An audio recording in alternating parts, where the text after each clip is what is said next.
नमस्कार दोस्तों। तो आज हम आपको सुनाएंगे अहोई अष्टमी व्रत की कथा।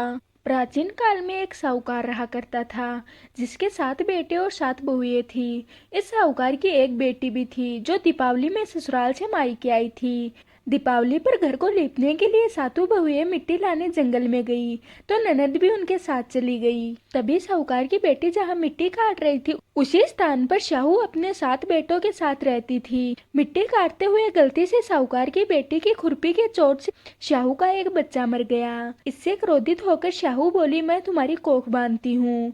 शाहू के वचन सुनकर साहूकार की बेटी अपनी सातों भाभियों से एक एक करके विनती करती है कि वह उसके बदले अपनी कोख बंधवा लें। तभी सबसे छोटी भाभी ननद के बदले अपनी कोख बंधवाने के लिए तैयार हो जाती है, जिसके बाद छोटी भाभी के जो भी बच्चे होते थे वे 7 दिन के अंदर अंदर मर जाते थे।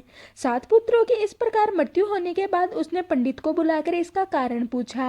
अब पंडितों ने भाभी को सुरई गाय की सेवा करने की सलाह दी, जिसके बाद भाभी ने सुरई गाय की सेवा करना शुरू कर दिया। जिसके कुछ दिनों बाद सुरई सेवा से प्रसन्न होती है और उसे शाहू के पास ले जाती है, लेकिन रास्ते में थक जाने पर दोनों आराम करने लगते हैं। अभी अचानक साहूकार की छोटी बहू की नजर एक और जाती है। वह देखती है कि सांप गरुड़ पंखनी के बच्चे को डसने जा रहा है। इतने में गरुड़ पंखनी वहां पर आ जाती है और खून बिखरा हुआ देखकर उसे लगता है कि छोटी बहू ने उसके बच्चे को मार दिया। इस पर वह छोटी बहू को चोंच से मारना शुरू कर देती है। पर छोटी बहू कहती है कि मैंने तो आपके बच्चे की जान बचाई है, जिसे सुनकर गरुड़ पंखनी भाभी से खुश हो जाती है और सुरही सहित उन्हें शाहू के पास पहुंचा देती है। वहां शाहू छोटी बहू की सेवा से प्रसन्न होकर उसे 7 पुत्र और 7 बहू होने का आशीर्वाद देती है। शाहू के आशीर्वाद से छोटी बहू का घर पुत्र और पुत्रवधू से भरा रहता है। तो ये थी अहोई अष्टमी व्रत की कथा।